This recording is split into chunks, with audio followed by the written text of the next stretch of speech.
Hello, my name's Simon Hughes of Simeon Skill Limited, a CISRS approved training provider, and I'm pleased to be presenting this video toolbox talk on behalf of the Construction Industry Scaffolders Record Scheme, or CISRS, or CISRS as it's often referred to.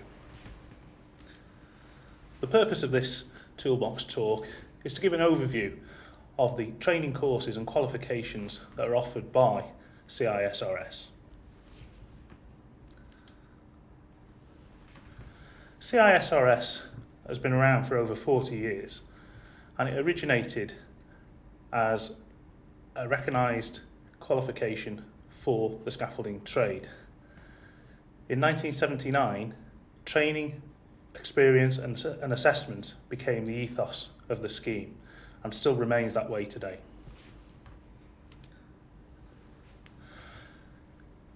This talk is going to give you an overview of what's covered on the CISRS scheme, but for further, more detailed information, please refer to the CISRS website and download a copy of the General Information Booklet. It's also available in hard copy. I'm going to start with the C-Skills Health and Safety Test. For all of the cards within the CISRS scheme, you'll have to complete a health and safety test or one of the recognised exemptions. See the website for details of the exemptions available. You have to ensure that you have the right test for the card that you're applying. For example, if you're applying for the Scaffolding Supervisor's card, then you'll have to ensure that you do a supervisory and management health and safety test. The Scaffolding Labourer's card. It was introduced to provide a recognised card for those operatives in the scaffolding trade that support the work undertaken by scaffolders. It requires a health and safety test and an endorsement from the employer, along with training in-house for induction for health and safety and the essential yard and site skills required. Scaffolding labourers have limited skills and are not permitted to undertake in scaffolding operations. They're there purely to support the scaffolding operatives and shouldn't be undertaking scaffolding tasks, even menial ones such as removing guardrails or fixing toe boards. The trainee scaffolder. This is a commitment by both the employer and the employee to becoming a scaffolder and is the first step on the ladder. You can register after completing a health and safety test for a trainee scaffolder's card. This card is valid for a minimum of 18 months. Within that time, you should undertake the first part of the formal training, which is a 2-week Part 1 training course over a 10-day period in either traditional tube and fitting or alternatively a specific system scaffold product. Once you've completed the 2-week training course, you can apply for an endorsement on the back of the card, and the trainee card can be renewed for a further 18 months to complete the rest of the training and assessment. The Part 1 training course is quite an in-depth course. It spends a considerable amount of time covering the health and safety requirements and the minimum performance standards for our industry. It covers the basic enabling skills for the scaffolding trade, including fall prevention, scaffolder rescue, masonry anchors, and all of the performance requirements, including BSEN 12811 and 12810, TG20 and TG4. There is a lot of emphasis on theoretical training and practical training, and the course, as with all of the other CISRS courses, is based on practical and theoretical assessment. There's a 50-question test paper to complete the course. The practical structures that are covered by the course include static and mobile towers, independent tied scaffolds with returns, put-log scaffolds, birdcage access scaffolds, and alterations to scaffolds, for example, changing a lift height. As I mentioned, there are considerable elements of practical learning and practical assessment to achieve this qualification. Once you've completed your Part 1 training, a learner then goes back out to the workplace for practical experience for a minimum of 6 months. Then they are eligible to return to the training centre for a further 2 weeks training, again either in traditional tube and fitting or a specific system scaffold product. There is a facility within the scheme to switch between system and tube and fitting at this point. Once the delegate has been accepted on a Part 2 training course, they are then registered for their vocational qualification. Once they've completed the training and the assessments on the Part 2 course, they then return for a further 6 months practical experience to gather evidence for their vocational qualification. It's important to point out that trainee scaffolders are still considered a trainee and not a fully competent until they've achieved their vocational qualification and the compulsory skill test.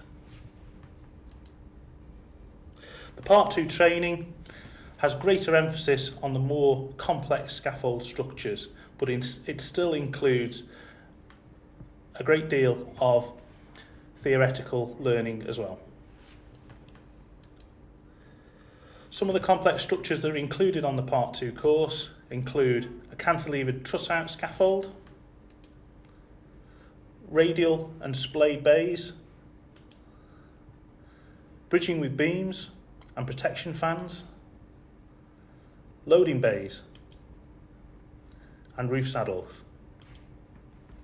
Gantries are also covered on the Part 2 course. Once the course is complete, as I said earlier, they have a 6-month practical experience in the workplace before they return to the centre for a 1-day skills test. Prior to attending for a skills test, they must submit their vocational qualification portfolio of work-based evidence for assessment. This is now a compulsory element regardless of whether a trainee has completed a vocational qualification before attending the training. Before you can apply for your scaffolder's card, you have to have completed all of the elements of the scheme, which includes the Part 1, Part 2, Vocational Qualification Level 2, and the 1-day skills test. Only then can a delegate apply for their scaffolder card. There are several options available for the vocational qualification at Level 2. The options for Scottish and national vocational qualifications include the portfolio of work-based evidence, which is the preferred route by CISRS, the Experienced Worker Practical Assessment, or UPAR as it's referred to. If a delegate has completed their Part 2 training and has had more than 12 months experience, then they are eligible for the Experienced Worker Practical Assessment. The third option is the On-Site Assessment and Training, or OSAT option.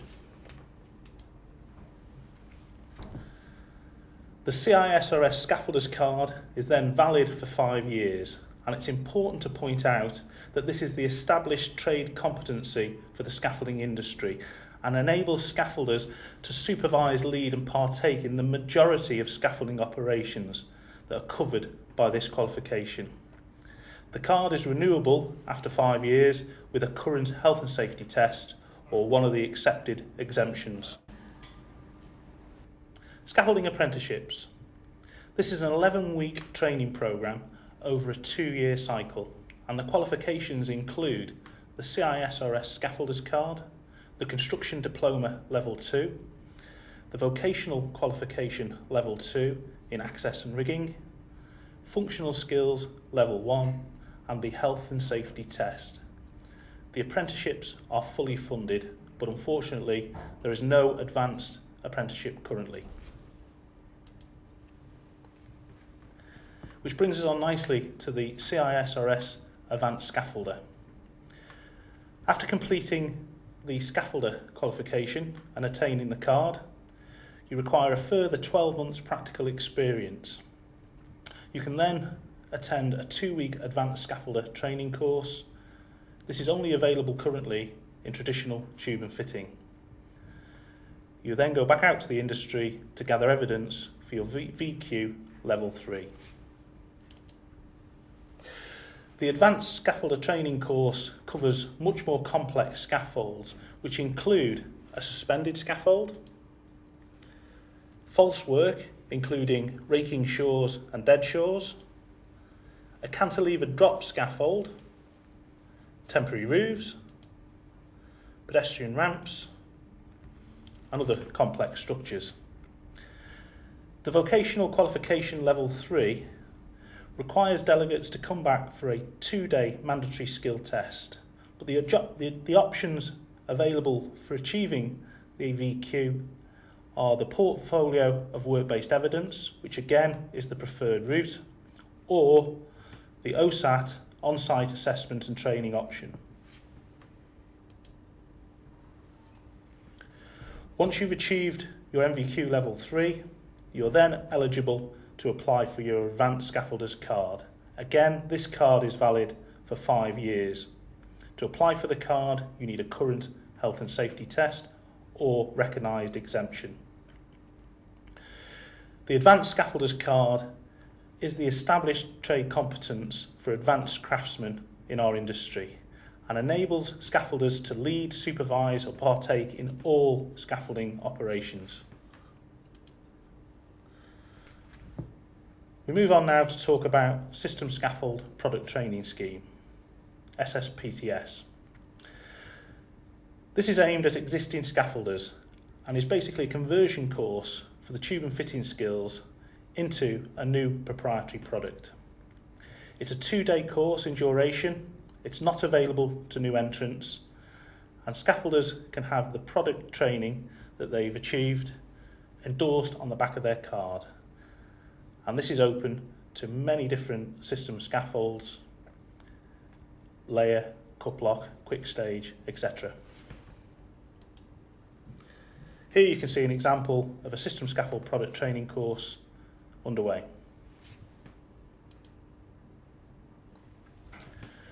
The Basic Access System Erector. This training course is aimed at non-scaffolders that use specific system scaffolds. You're required to have at least 6 months practical experience and complete a health and safety test. It is a 5-day course for a specific system scaffold. There are restrictions with this qualification. It only covers scaffold up to a maximum height of 6 metres. They are only very simple or basic structures and can only be erected in a controlled environment, such as a ring-fence site where there is no public interface. With 3 years' experience of working with a base card, it will allow trainees exemption to start the CISRS Part 2, but only in the same system that the base card was undertaken. The CISRS Scaffolding Supervisor's Card. This is a 5-day supervisory and management training course aimed at supervisors and managers within the scaffolding industry. It's similar to other recognised construction health and safety courses for supervisors and managers.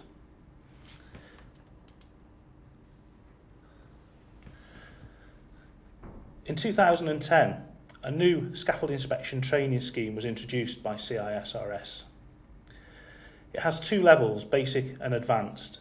Both courses are of 2-day duration.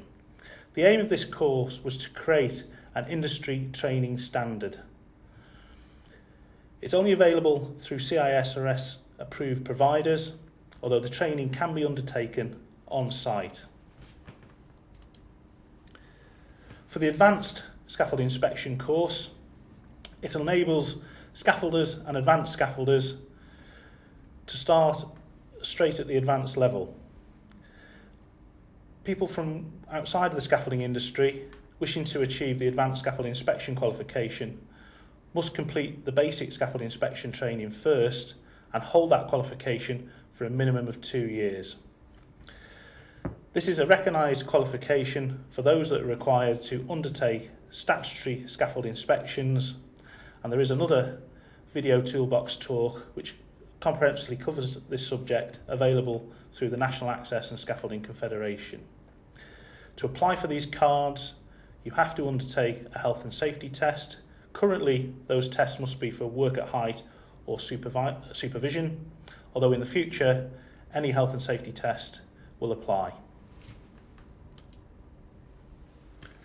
Thank you for taking the time to watch this video toolbox talk, and for further information, please refer to the CISRS website at www.cisrs.org.uk. Thank you.